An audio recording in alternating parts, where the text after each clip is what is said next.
That's right. I was in Ghana and then I was in Kenya. And so it feels like the world is a very small place. So while physically we may not be with each other, but vibrationally and energetically, very much the feeling that we are connected and we're sharing, we're supporting, we're encouraging and helping each other along. So I hope that all of you have the same feeling too. So today is a very interesting topic. It's a appropriate topic of the time, of course, preparing for the future as if that future is really not going to be so good, or preparing for the future without fear. So it's interesting that our minds project into the future so quickly.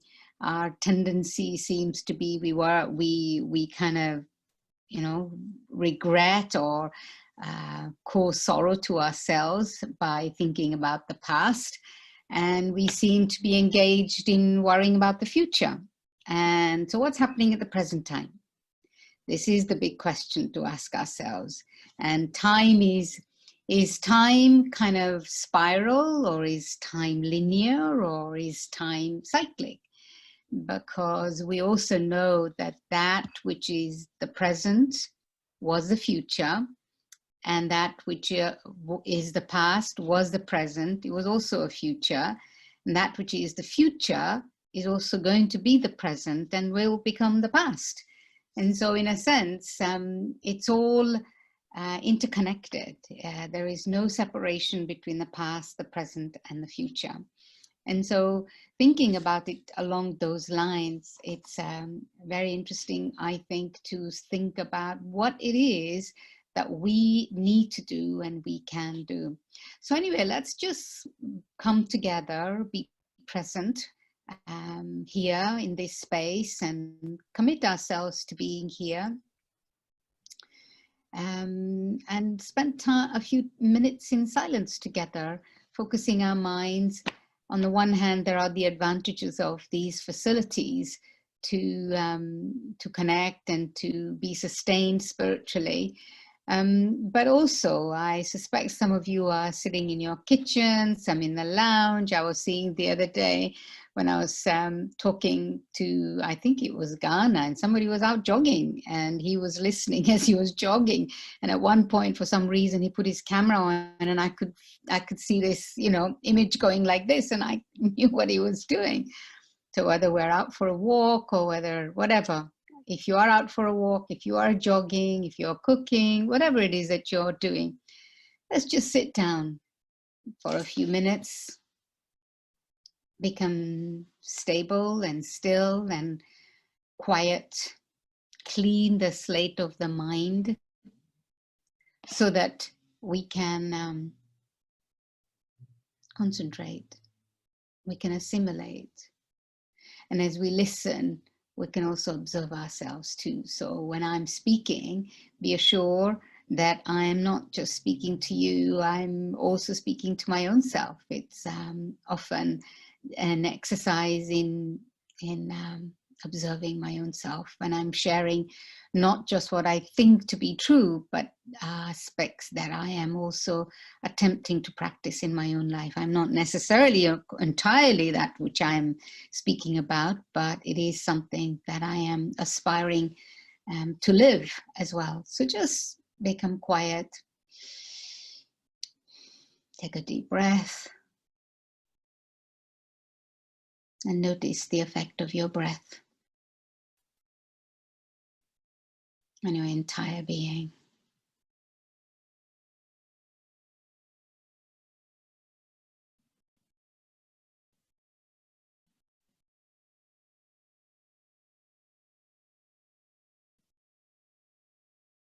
Whatever's happened until now is the past. It's finished. But you're here in this present moment.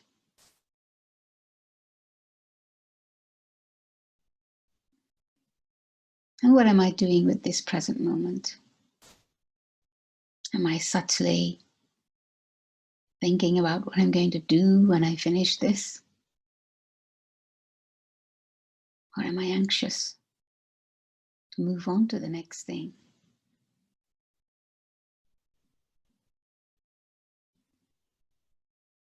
Or am I really present in this moment, in this time, in this atmosphere, in this company?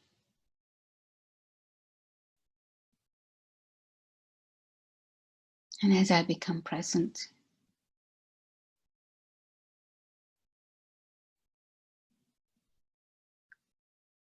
as if a stillness, an assurance washes over me that everything is absolutely just the way it's meant to be right now.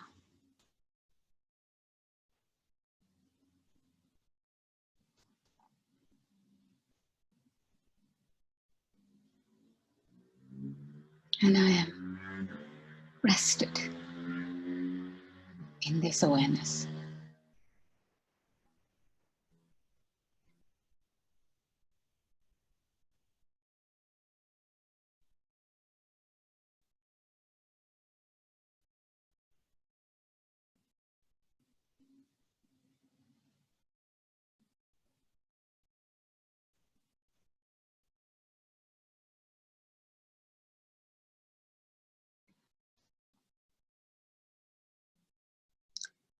Thank you.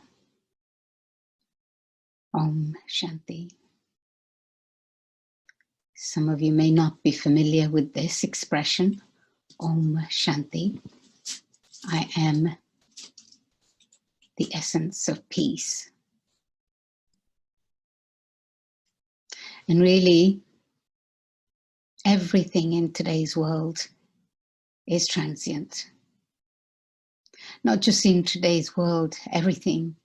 We know the principle of life, that everything is constantly changing. No matter how we want something to be the way it is, it doesn't happen. Because the law of nature is change.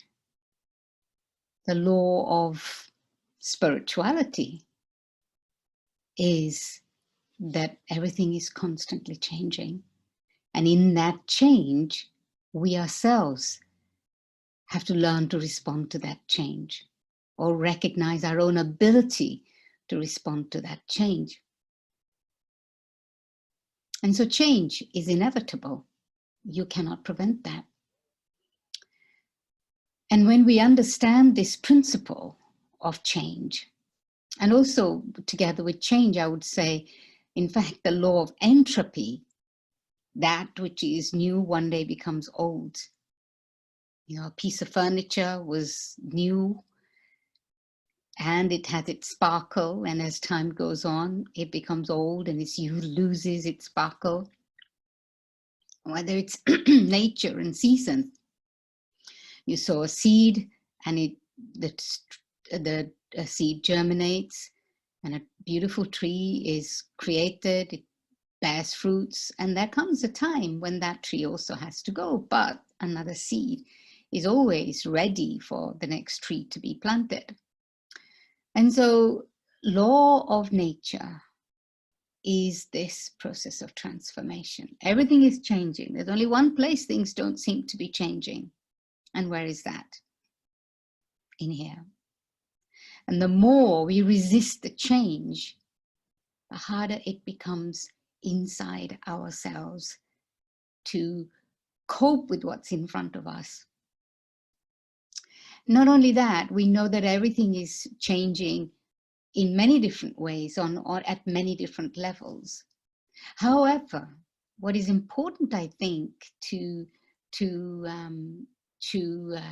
be clear about is that when anything is changing, what is it that I have to do?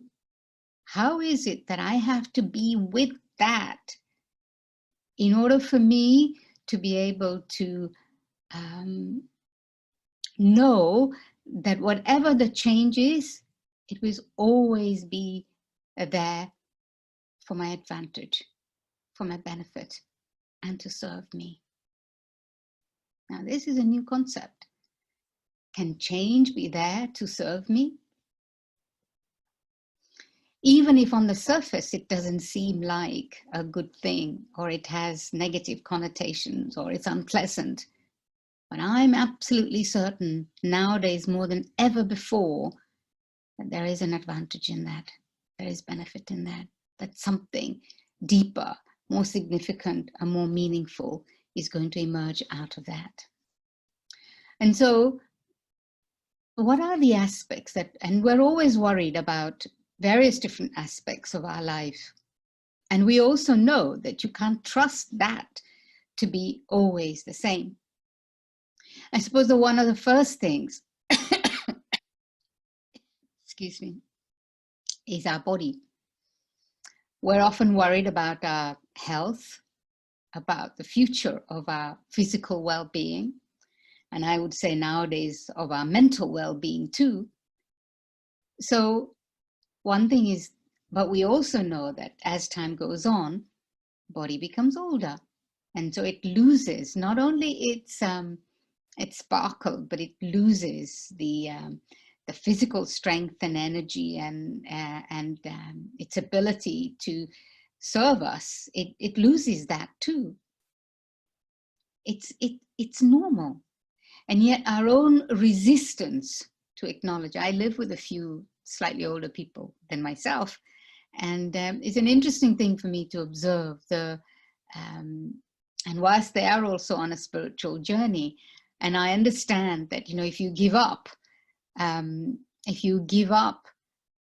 something thinking that, okay, it's become weak and frail, then you lose it completely. One of the persons who lives here, she's, you know, in her late 70s, and she has a little problem with her heart, so it's a difficulty for her to walk. So if we're out together, I'll say, Helly, wait here. You just wait here, or slow down, and then we'll come back again. And she'll say, or you wait here and I'll go get the car, and then we get in it together. And she'll say, no. That which you leave, it leaves you. In other words, if you say, I can't walk and I'm not going to do it anymore, then even when you need to walk and you want to walk, you won't be able to. It will have left you. Right? It's an interesting principle to think about. And she's amazing.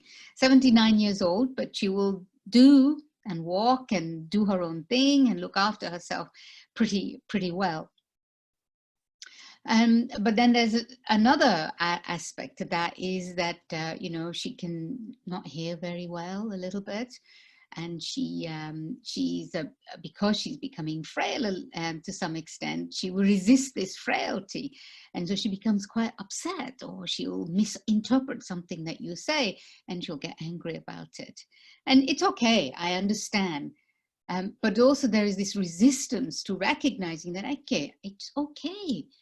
I'm a little hard of hearing now, and I just need to try a little bit hard, or be patient. And I understand the resistance too. But my point being that the body does become older. But it's the question of keeping my own butt. Yet at the same time, she does all these mental exercises. She goes on these courses on the computer so that she doesn't lose her memory, or she doesn't become not able to be strong mentally. So she does all of these exercises. And so, you know, looking after our own physical well-being, it's not going to happen when your body's already gone, or already lost its power. So I have to do it now. I have to prepare for my future well-being now. So if I'm preparing for it, if I'm working on it, then I'm not going to worry about the future. Whatever happens, I will have prepared, and I know that I've done the best that I could have done. One of the things that we're afraid of, I think, is regrets about what we could have done and we didn't do.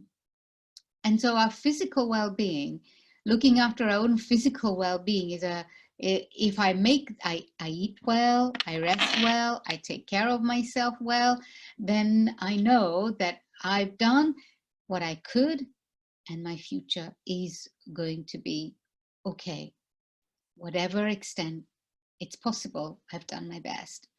And so for your physical well-being, what is also necessary on a spiritual level actually is to perform actions that are elevated. If I want to be sure that in future my body is going to serve me, it's going to look after me, is when I have used my body right now to serve others. You know, I'm not going to address the past, because I think the past, we understand actually that past is finished and I have to move on from it. And okay, I say that kind of as if, you know, move on from it. And I know that it's not that simple and that's not that easy. But for moving on from the past, I have to start observing myself. I have to start seeing the threads of the situations that I have found myself in that have caused me difficulties or pain or suffering. And the interesting thing about the past, I think, is that the more we understand the lessons that we've got to learn, the more we're able to move away from our past. There's always something that we've got to learn from situations that have not worked out for us. So in terms of the past, I'm not going to go there in this session. We could just look at the things of the past and how it is that we can be free from the influence of our past. That also is there. But I want to focus on our present, because we're talking about the future, facing off the future. And the thing is that we end up thinking about the past, and we end up mulling the past and reciting with words, reciting with our thoughts, reciting in our minds all the things that have gone wrong and that have caused us pain and sorrow. So what I have to do actually is, in the present moment, what should I be speaking about? What should I be thinking about? What should I be seeing? What are the conversations that I must engage in order for me to, in a sense, override the past? This is really the intention. Override the past by putting so much positive energy in my present moment that I have absolute guarantee that my future is good. You know, people are so interested in their astrology and palmists and people like that are earning so much money these days because people want to know their future. Why is there so much curiosity about the future? It's actually not just curiosity, it's a worry about the future. In a sense, subtly, we are already aware of our past that has not been so pleasant, but our own contribution to that past as well. And so it's really thinking about what is it that I can do at the present moment in various different ways. My relationships, first in my own body, my relationships, the quality of my mind, the quality of my wealth. How am I using my wealth? What am I doing with my wealth? So that the wealth gives me power rather than it gives me it takes my power away.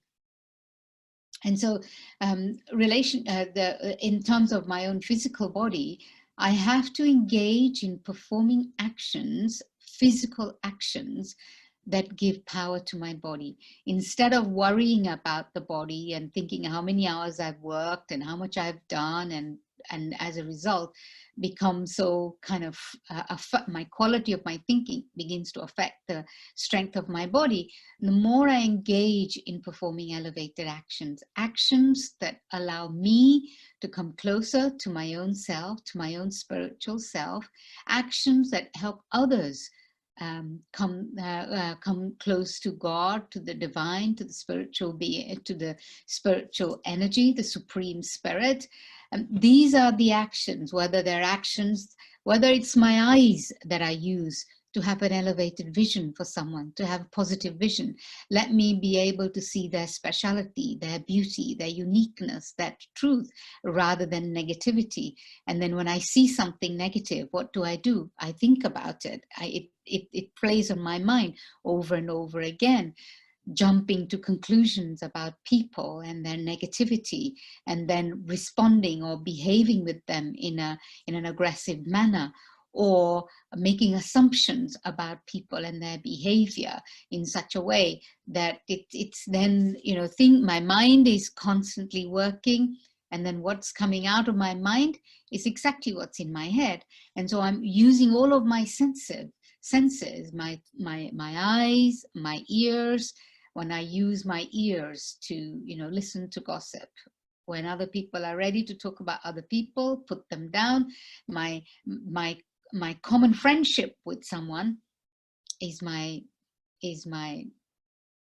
common enemy, really. Actually, my common friendship with someone is our common enemy with someone else. And I mean enemy by when I'm willing to pick faults at other people and so on. So I don't want to concentrate on that, but just use of my physical senses. These are the ears, these are the eyes, this is the mouth, these are the hands that I have used until now out of my own ego for criticism, for negativity, for weakness, all of these different aspects. Now I have to use these very senses to perform elevated actions that serve others. When I do that, then my body becomes stronger. You know how in India particularly, we have this system. I see quite a few Indians in this group, and also others. Someone will be very rich and well off, and they'll have so many servants in their own homes, they won't even fetch a glass of water for themselves in their own home. They have so much power in their own homes. But people will go to the temple to do the mundane of tasks, whether it's sweeping the temple, or whether it's the cleaning the temple, or whether it's supporting the priest that's doing something in the temple. They seva, because they know that to go into a special place, spiritual place, and support people in that way, or support a place, actually is supporting themselves. So, if I want to not fear my physical well-being for the future, let me perform elevated actions right now, because these are the actions that will bring my future close to me. Then, of course, there's the whole aspect of relationships. We know that relationships change. Nobody lives forever. If nothing else, nobody lives forever. And so there's that reason why somebody might not be part of my life at some point in the future. And it's inevitable. And yet it's also the thing that we resist a lot. And the more I resist something like that, the more sorrow and pain I cause to myself. It hasn't even happened yet often, but I'm worrying about it today. And we have a saying in India that a worry is like a sickness, and it's a sickness that eats away at you, and you don't even realize that it's eating away at you.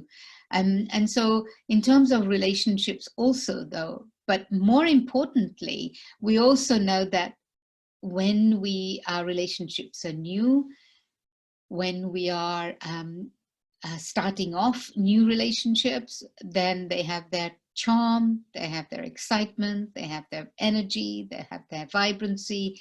But as time goes on, things change. And that's not necessarily a bad thing, in the sense that we're learning to get to know each other, we're learning to understand each other, and in that process, there is maturity that comes, there's emotional maturity that comes within my own self, and I really learn the strength of what it means to have something, make something work.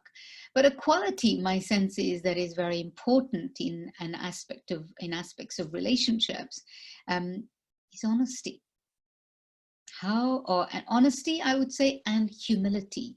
These are the two qualities, or integrity, honesty, I'm kind of putting in the same category. And also humility. How much am I, in any relationship, how much am I recognizing the role of honesty and integrity? Because when I am honest with someone today, in all ways, in the quality of my communication, in the quality of my interaction, in the quality of how it is that we live together, then even if in the moment it has its tricky moments and situations come, then ultimately that person will realize what it actually means. Because if something happens in a relationship and they may, may not have honesty or whatever, but a time will come when they will recognize their own lack of honesty, if you like, until I get, while I have to wait for them to recognize that honesty, I learn patience. I learn myself to hold. I learn myself to love and accept whatever it is that's going on. But in relationships, like any kind of relationships, whether it's an intimate relationship, whether it's a work relationship, whether it's a family relationship, it's cultivating honesty, cultivating humility, and cultivating respect. And as I do that, I also begin to have strength, and I also begin to have respect for my own self. What is important in relationships too is that, to the extent to which I have a relationship with my own self, the more I spend time in my own company, the more I begin to realize that at the end of the day, I have to have a relationship with my own self, through silence, through a relationship with God. Then I also learned to have a relationship with other people, because there's only, everything, as I said, is changing in our world. Even relationships are changing. There's only one thing that never changes and never ever changes, and that is the divine, the supreme God, whatever language it is that you choose to use. But that one being, an unconditional, spiritual, supreme spirit, spiritual energy that is always the same, always unconditional, always giving, never expecting anything in return. And that relationship, that unchanging relationship, actually informs me of the change inside of me, informs me of the change that's happening around me and outside of me. That unchanging force, and my connection with it, is my anchor.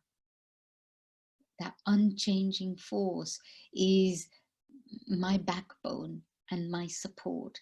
And when that is happening, then my relationships are not relationships in which I'm always expecting something, I'm wanting something, I'm needing to be fed by relationships with other people, because my own fulfillment comes from that relationship with God, with the divine, with the supreme being.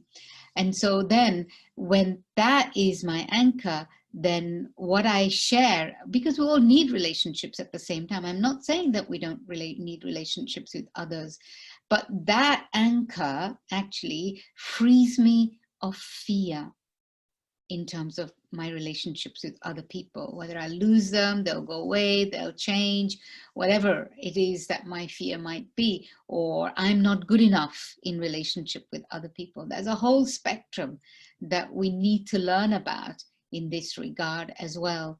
And so relationships, the more I have integrity, the more I begin to understand the power of relationships with other people, then the more I am willing to be able to give, willing to be able to support others in whatever capacity, whether it's mother, father, husband, friend, brother, sister, cousin, whatever it might be. They're all relationships that we need, and they're all relationships that play a different role in our lives.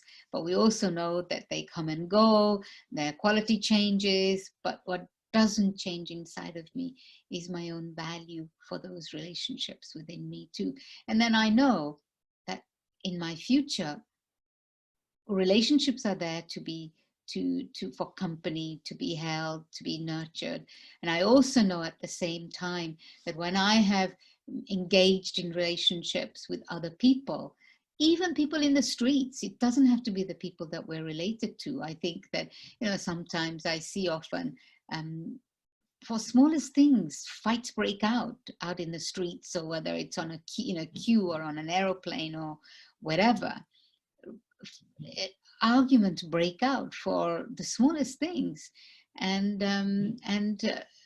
But do I have the patience to deal with all of those different elements that come my way? And those aspects means actually that when those things are in place, whenever I need someone to be with me, to be by my side, they will always be there. They may not be the people I think that should be there, but when I need support, someone will always be there when I have been able to give that kind of help and support to other people. And so I don't need to worry. I don't need to worry whether how will I live, who will be there to cook for me when I'm old. If I worry in that way, then I lose my present and I don't have the strength to do the right thing as well. I get into the needy state, and then people are pushing me away rather than willing to be with me. It's always a thing, I think, that in terms of our relationships with other people, what is it that I'm providing for people? Am I someone that is dumping my own stuff on other people? Criticism, negativity, cynicism, complaining and sarcasm and all of these kinds of things, all of these negative forms of communication have made home inside of me, because life itself, I perceived life in that way. And so if it sits inside of me, when someone comes in front of me, what happens? When someone comes in front of me, that's the only thing that will come out of my mouth. It's like I'm harboring so much negativity inside me that my vibrations become heavy, my words become negative, I'm complaining, and whoever comes in front of me, I have the same old things to say all the time. But yet someone who's moving on, constantly recognizing the flow of life and not holding on, they're bright, they're light, they're happy, they're sharing, they're giving. Just coming in the company of someone like that, they don't have to say anything, but the way they live their life makes you feel easy and comfortable, and their company lifts a burden for you as well when you're with them. And so it's really interesting to think about how it is that my relationships with other people are. What is it that people are perceiving from me? So then I have nothing to worry about the future, nothing to worry about whether people will be there or not. There will always be people, because they will want to be with me. They will want to serve me. So that's the aspect of relationship. So never worry about your relationship if you're dealing with your relationships in the right way right now. And then money.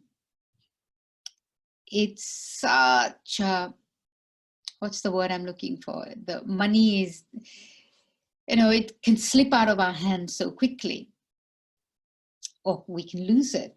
The world is full of so much pain and sorrow and suffering and deception and cheat and all of this. So we worry whether we will have money. And so how can you ensure that you have enough? Again, in India we have a saying, just because, or that, if you have a little and you think you have a lot, there's no one as rich as you. And if you have a lot and you think you have nothing or you have little, then there's no one as poor as you. Now just think about that psychology for a moment.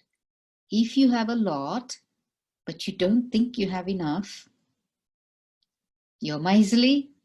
You're miserly with yourself, you're miserly with others, you've never had any to give for charity, but you're always worried about how to hold on to what you have. You're occupied in just making it stay, that's when, you know, might as well not, you might as well be sick, because you have it, but you're not able to enjoy it. You're not able to share it with other people. And so again, we come back to this thing, what am I doing with what I have at the present moment in time? You know, money is also an energy. It's just another form of energy. It's nothing physical. You know, if you have it and you use it, then you know that it will grow. If you use it to serve others, if you use it to nourish others spiritually, if you use it to support other people, it's not possible that you will run out. You know, so many examples I've heard. Jabin mentioned Dadi Janki, and our elders. Dadi Janki was the head of the Brahma Kumaris and recently passed away. And yes, it's true, I had amazing fortune to spend time with her. And she would always say, you know, she would get something, she receives it in one hand, she gives away in the other hand. But more and more comes. She would always say, as part of our work, our spiritual work, she would say, you know, the retreat center that I have been at for the last 27 years, currently it's being renovated, and so we're not living there. It's an 18th century Palladian villa with 70 bedrooms and 6-7 staterooms and other meeting rooms and dining rooms and so on. It can accommodate 100 people, you know, massive place. But Daddy Janki, we would always constantly be doing things in terms of service, but keeping the freshness of the energy. But you know, all of those years, she never once asked me, why did you do that? Why did you spend money on that? How much was that? Or, oh, that was too expensive. Or don't buy this, or don't buy that. Or don't. Never once in all those years, I remember that she ever asked me why I spent money on something. Why did I change this piece of furniture? Why did we decide to get this and not that? Or never. And so all of us who were living there, 25, 30 of us, in fact, she would say, more important to preserve people's energy, because right now our energies are more important to stay positive, to stay easy, to stay relaxed, and people should have time. People shouldn't be, you know, spending time doing physical work to such an extent that encroaches upon their personal time, that time for spiritual study or their time to meditate. She would say, if you need a piece of equipment, buy the piece of equipment so that people's lives are easier. They can spend time. What's really needed now is our spiritual, is the spiritual energy. And so to be able to generate that. And, you know, we have a building that was constructed nearly 30 years ago, Global Corporation House. It was the first building outside of India that the Brahma Kumaris constructed. We didn't have the money to pay the architects that were needed when the plans were being made. We got the land for a very small amount of money, but when it came to building it, we didn't have the money. And believe it or not, in the end, we decided to go ahead, and we made all the arrangements officially to get a loan or whatever else. But can you believe it? £4 million project, we never needed to take loan. Why? Because just the money that was needed would come when it was needed, in the way that it was needed. And so we as an organization, even we don't have the policy of investing money or hoarding money or keeping money, that he would always say, money comes, use it for service. That's what it's for. Use it to serve other people. And then, you know, the Brahma Kumaris work from very small places. London in 1974, one or two other places. Now there are centers in 120 different countries from around the world. Not because we're a rich organization, but we recognize that money is just an energy, and it needs to move. It needs to flow. It needs to do something. And then we don't have to worry about money. Even today, the house is being constructed, but we don't have the money to do what we have to do right now. But as time goes on, we know that money will come. What's more important is service, not the money. And how much can I employ that philosophy in my own personal life? Do I employ that philosophy, or do I try to hold on to? And what happens when you hold on to energy? It's just not possible, you know. It's like water; it will just flow out of your hand. And you know, when I try to hold on to it, my greed comes up, my attachment comes up, my ego comes up. And it's, what is it that causes me pain generally in my life? It's not these things, it's not the lack of it, or more of it. It's my attachment and my possessiveness and my ego with it. And so it's this thing about, you know, the other day we had in our lesson, it's more important to mold yourself according to the situation. And so someone asked a question to me in our early morning meditation and class, that, so how much do you mold yourself? And this could apply to anything: situations, circumstances, relationships, whatever. How do you mold yourself? How much do you mold yourself, and how much you become aware that you don't become you're not becoming not becoming a subordinate of someone else. And it was interesting because I thought, well, if I feel I'm becoming subordinate, you don't become subordinate just to someone who's weaker than you. You can, or someone who's not weaker than you, not just someone who is abusive or negative. You can also become a subordinate to someone who is very powerful. So is it the other person, or is it my own state of mind that becomes subordinate? So it's me having to address how it is that I'm perceiving someone or something that's happening outside of me, instead of looking at that which is happening and thinking that that is what needs to change. Actually, my relationship with it needs to change rather than the situation itself. So it's an interesting thing. So in money, you know, if I use it to benefit others, I know absolutely that I will never go without. I will never not have enough to eat. I will never not have a roof over my head. Now, I can say, well, I need a 5-course meal every meal or every day, or I can just say, I can have just bread and soup, or I can have a dry chapati and dal, whatever it is but I will have enough. So what is my attachment to? Is my attachment to money, or is my attachment to the way in which I want to have things? If I worry about that, I'm not enjoying what I have now. I'm not sharing with what I have with others, and my future will also become stifled. So this aspect of stifling things is very interesting. You can stifle relationships, you can stifle money, you can stifle the energy of money, you can stifle even your own self. And then, of course, there are situations and circumstances. You know, my latest realization, if you like, and this, I think, if this doesn't free us from fear, I don't know what will free us from fear. I'm seeing that everything that happens, everything in our world is benevolent. The seed of everything that is happening is the seed of benevolence, because God is the seed of the human world tree.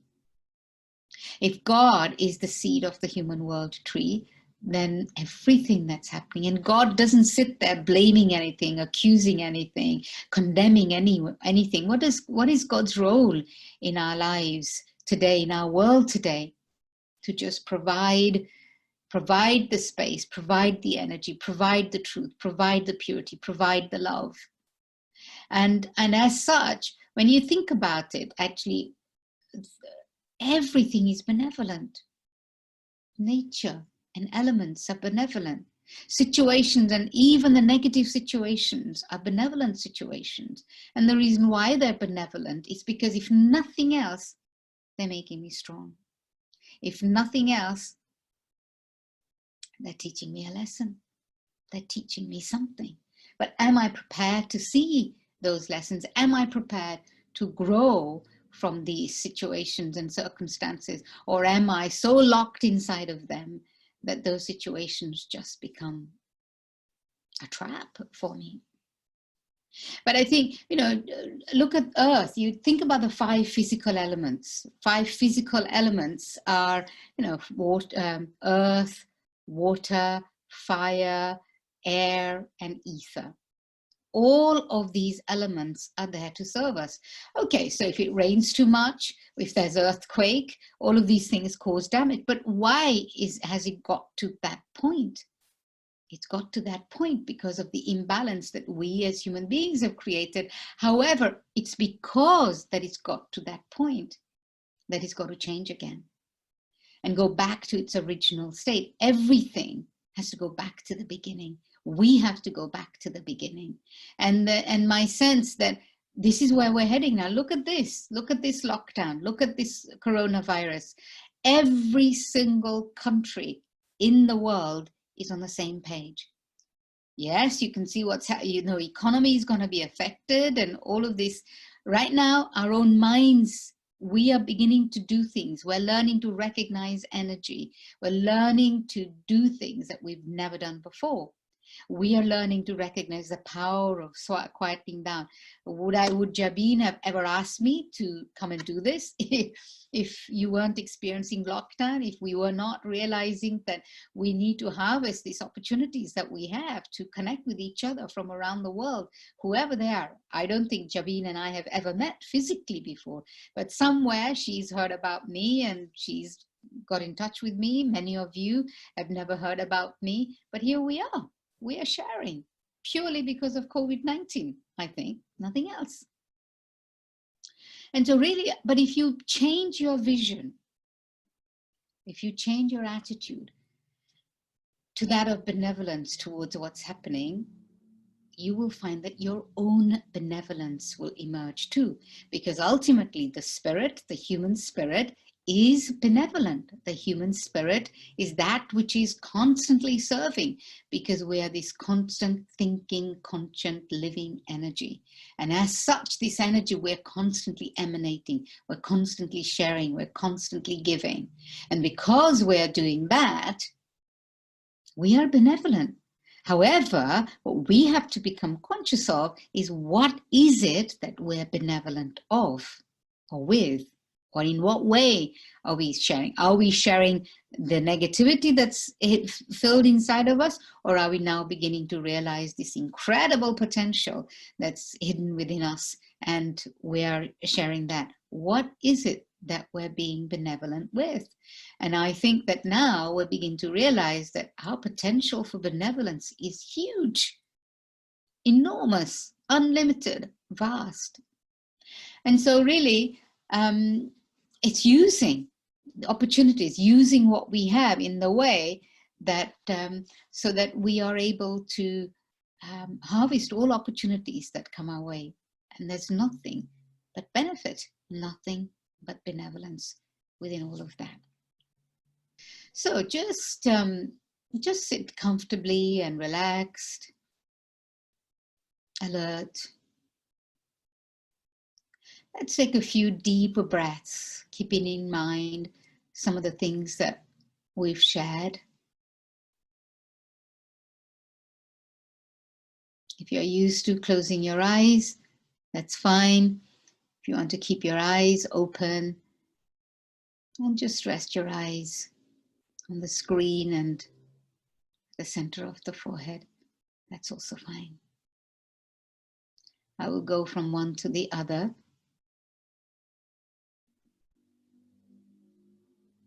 Just feel your breath and feel the consistency of your breath.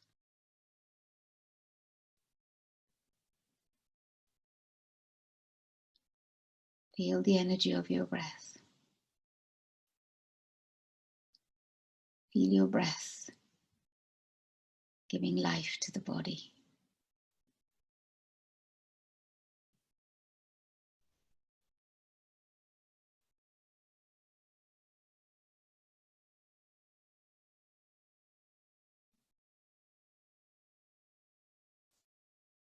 Feel your breath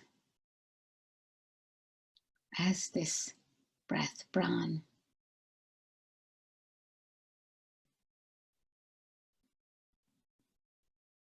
And just see the moment as this vast, unlimited moment of perfection. Don't think about the past. Don't think about others. Don't think about any situation or circumstances, but just this moment.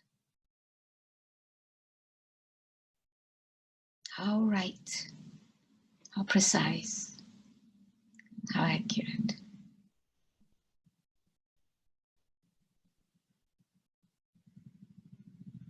And as you do that,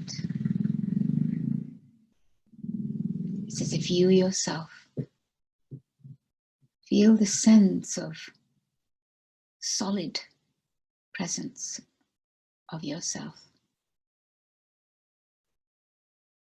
the solidness of this moment. It just is, and it's just fine.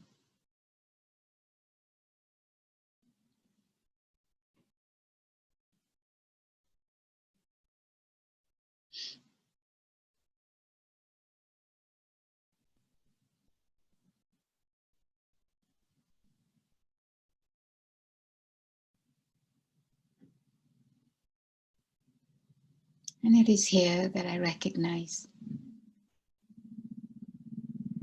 what an amazing contribution I can make to the world. Holding the space, holding this energy,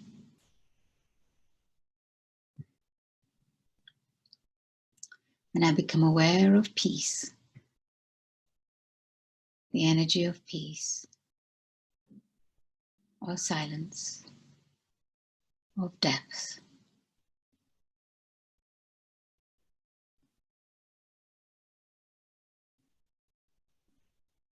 And it is here that I invite the presence of the divine, the one unchanging force.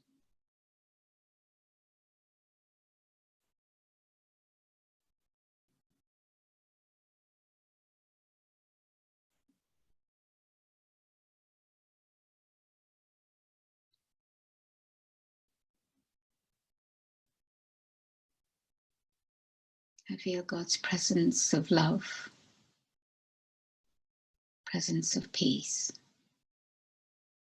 always available to me, anytime, any place.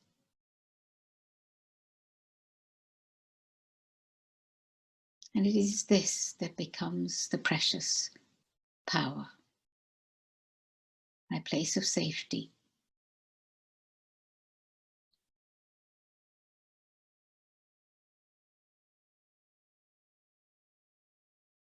Notice your breath again.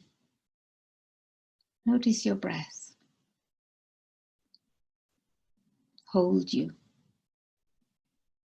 and the energy of yourself.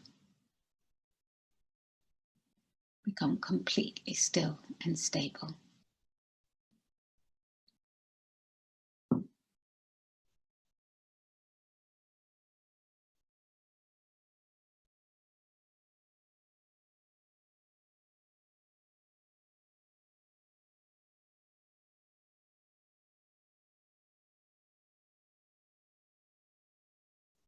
Thank you. Om Shanti.